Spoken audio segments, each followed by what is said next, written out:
for being here. I'm gonna paint these three models from my deathguard arming using an alternative color scheme, and that's all. Hope you enjoy the video.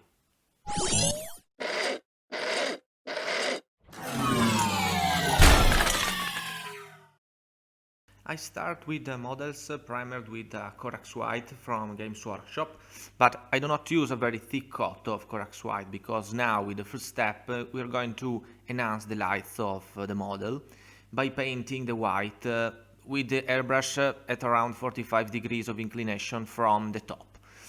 In this way we will automatically hit the more exposed parts of the models, so the parts that are normally more enlightened by environmental lights. This step is pretty simple. For bigger models, I also try to imagine where I want more lights to be present, and so I paint the white accordingly, for example, in the front of the chassis. This step will be performed on all the models, eventually 2 times if one is not enough, and in the end you should be able to see that there are some gradients of white on the model. Then I start to paint some shadows and some basic color with the recipe that you see here on screen. Using the airbrush, of course, also in this case. So I start by painting the miniatures horizontally, just to give some color to the pieces. Not too much, because I still want to see the white that it was painted in the previous step.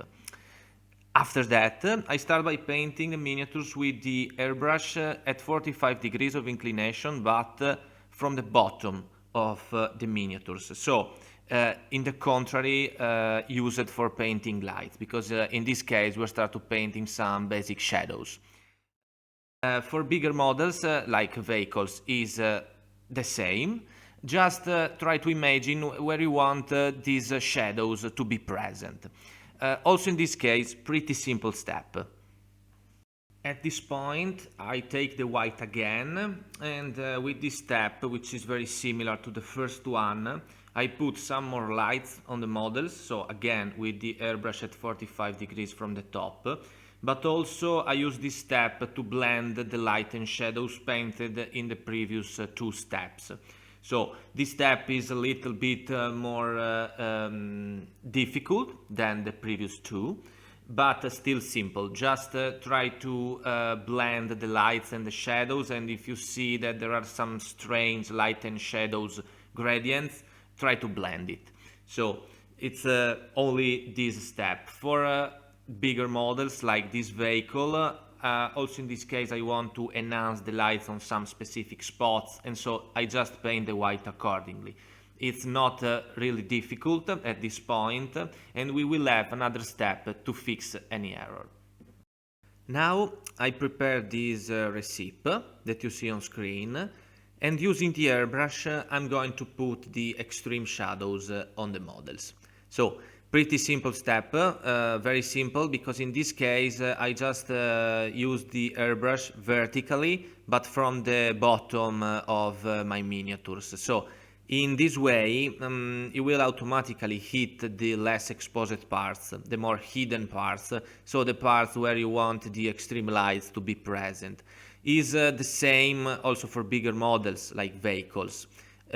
In the case of big models, vehicles, characters and stuff like that, you can also think where you want the extreme lights to be present, and don't worry, because with the next step it will be possible to fix any error.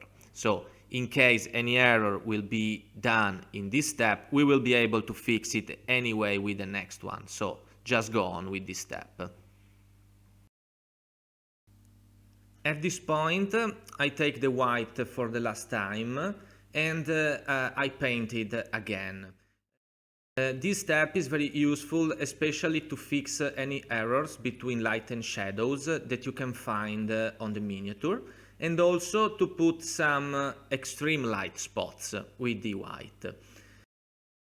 This process is really versatile, and it can be used for almost any color, this process of subsequent light and shadows. It's simple, and indeed versatile. So I'm using the same exact process also for my demon prince, for the fly of the demon prince. And so you will not see it on video, but I'm doing the same with purples for the fly.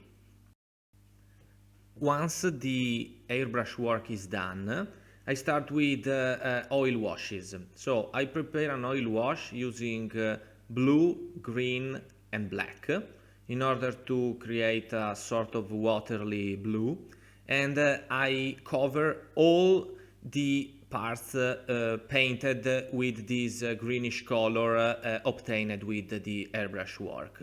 So this is a wash, so it must be really diluted and just cover all the model. Once this is done, I'm going to remove the excess of oil washes by using cotton buds. Try to do this from the top to the bottom, so in this way you will expose the below whiter parts painted with the airbrush. This is why we paint the shadows and the lights, obtaining these bright white spots, because we are going to blend the wash over these spots. Also, in this case, the process is really versatile, and so after the airbrush work is done, you will proceed with the oil washes. I did the same off camera also for the fly of the demon prince using a red oil wash. And after that, I do the same, almost the same, because this time I use a cotton bud with a very tiny amount of oil solvent of white spirit, the same used for the wash.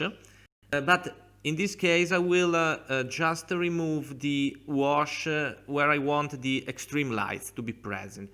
Basically, by removing the wash in the extreme light spots, the white below, it will be exposed, and so you will obtain a very nice blending of between the lights and the shadows with a very little effort.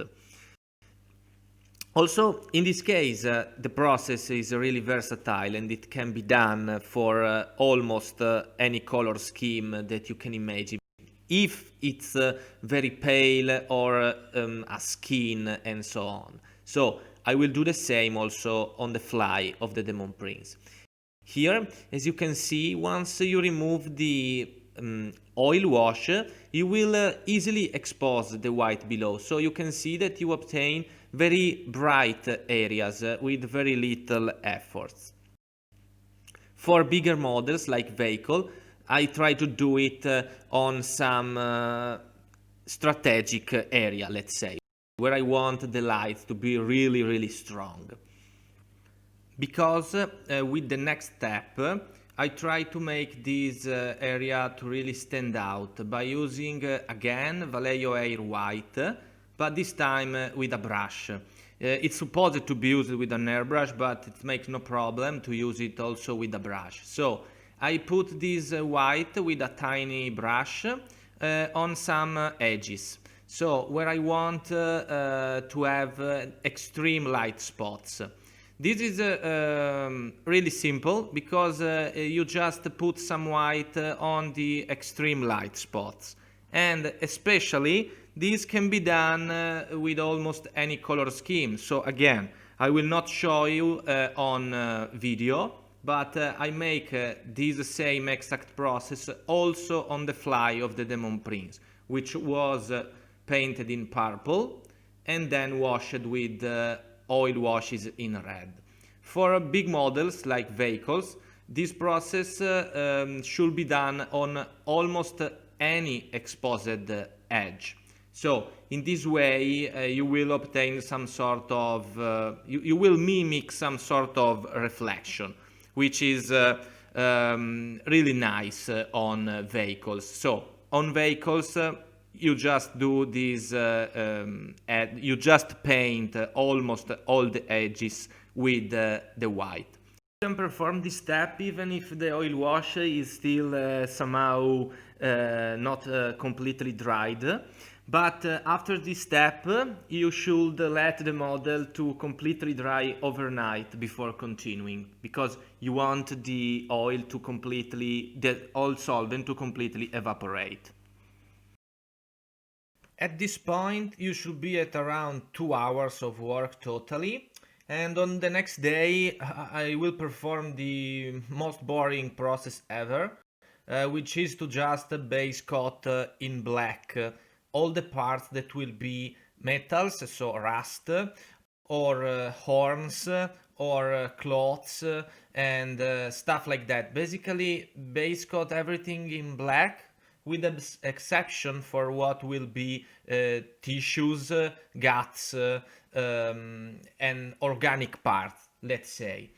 So this is as boring as possible and as simple as possible. It is also time consuming, but unfortunately it's needed, especially for the rust. So just base coat everything in black. But after that, it starts the funny part. We start with the weathering in different steps. So first step is to use the red Indian oil from Winson again, and in this case it's really diluted, not as diluted as a wash, but almost. It's almost a wash.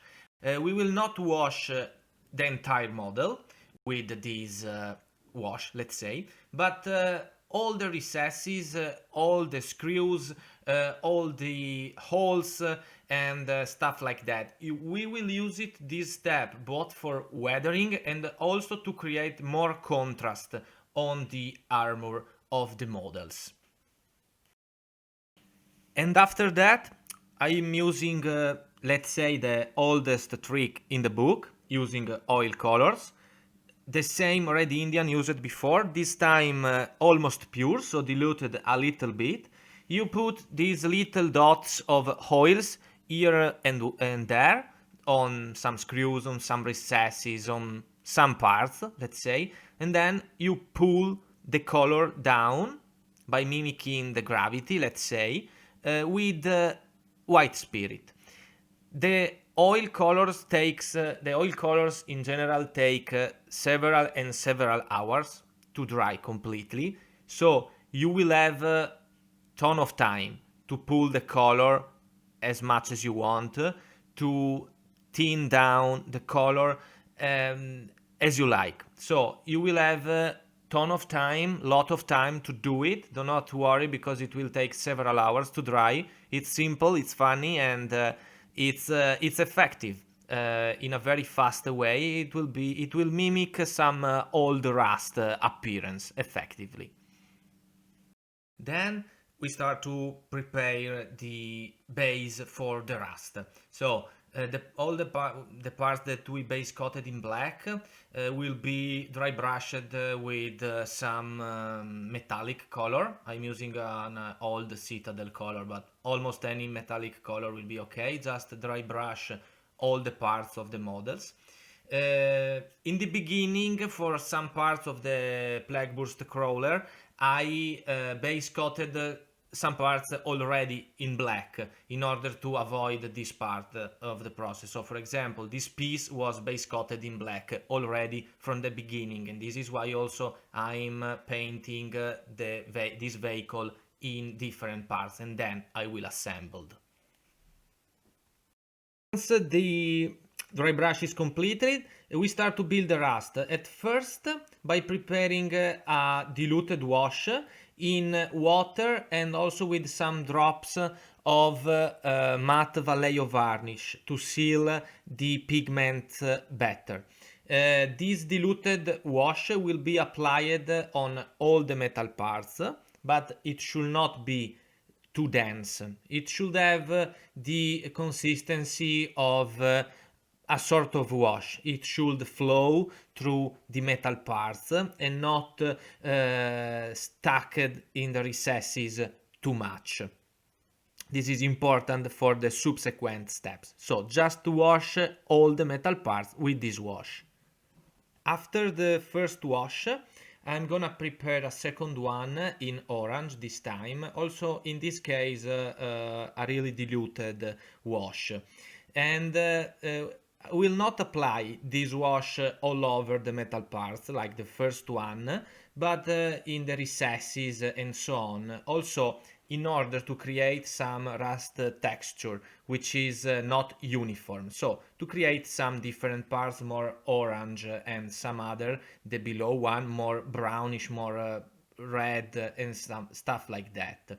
The first wash was applied all over the metal parts, but also on the holes and the crust that you have on the chassis of the Plagueburst Crawler and also on the armor. I will apply also in this case the orange one on the same crusts, but in smaller areas in order to create indeed some different color areas for the rust.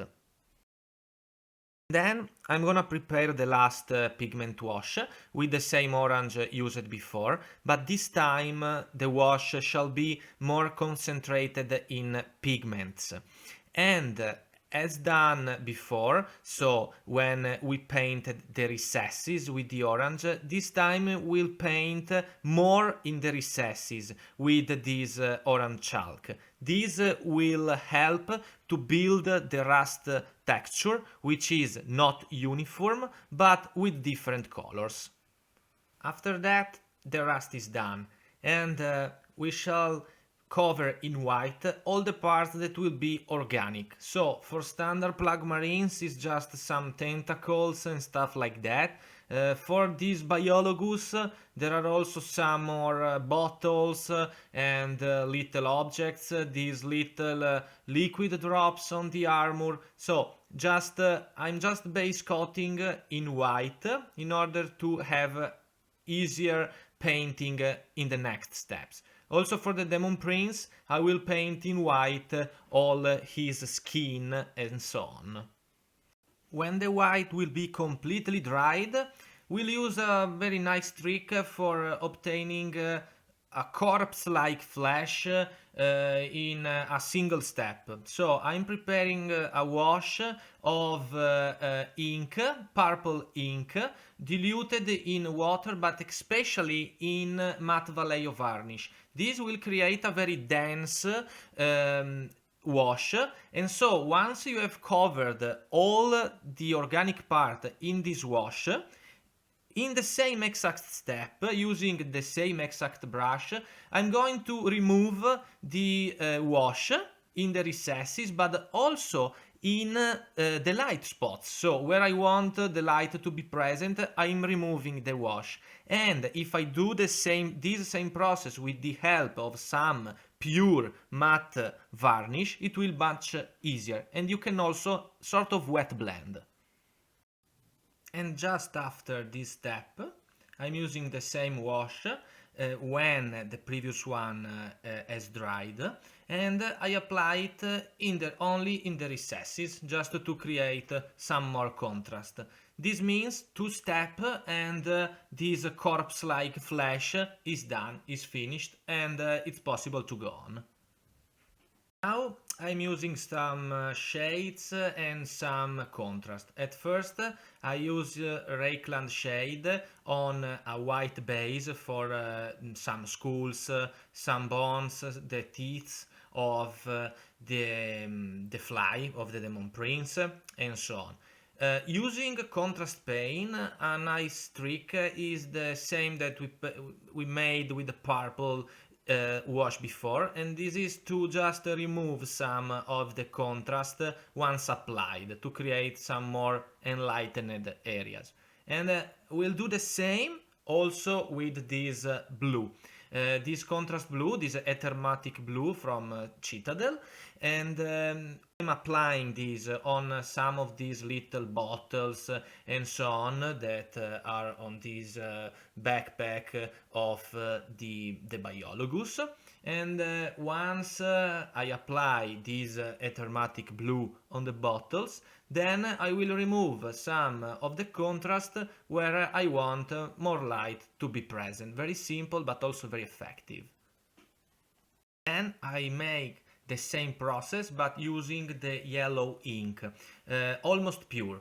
I will apply this ink on all these little liquid drops that are present on the armor of the Biologus, in this case just pure, just very fast, just applying some ink, while for the bigger bottles, like this one in his hand, I will make the same process shown before. So once I apply the ink, I also remove some of the ink in the brightest spots to create some light and shadows texture, let's say. It's really simple and also really effective because it needs only one step. I also apply some of this yellow on some bubbles and so on of the prints. Then I use this old trick for homemade wet palette, and I prepare black, blue and white, and I try to obtain as many gradations as possible from black to blue and from blue to white. Then I use sort of wet blending on some cables, on the horns and stuff like that, where you prefer. And if you are not confident with wet blending, it's not a problem at all, because you can perform the same process just by layering. Actually, I prefer layering on some spots like horns and black wood, let's say, because layering gives you more contrast, more interesting lights. I use the same colors also for the lens of the Biologus. And then using red, orange and yellow, I use the same palette in a similar way for painting some of, for example, hairs, the vests of the Demon Prince and also of plaguemarines and stuff like that. And also in this case, if you don't feel confident with the wet blending, use layering. It works very good in any case. I also use layering on the hair after some of this wet blending. At this point I realized that the yellow bottles were too bright on the Biologus, so I prepare a Reikland shade wash with some black pigments to give also a dusty effect on this model. And after that, with the Demon Prince, I prepare some details like the eye of these little nurglings here. Then I also prepared the bone and the fur on the Demon Prince, base coated with Ushabti bone, and then washed with Reikland shade. I also prepared some details like the dry brush on the bell for later, for a bronze effect that will be done later, and some details that I forgot to paint, like these two little objects. Then I also made some eye-catching details, like the eyes of the fly. This is really simple to do it, so let me know if you want to know how to do it. And with a red ink I add some drops here and there to give some sort of gut appearance. With a light blue pigment wash from chalk I wash the bell, and after that I finish the fur with a dry brush in white for the fur and for the bone. And after the dry brush I use a tiny brush to add some white spots to give more contrast. I prepare a black pigment wash for the guns and so on, and we are done. The last step is to cover all the models with varnish from Vallejo that will give a more realistic appearance, but do not cover the rusty parts because it will remove the dust effect.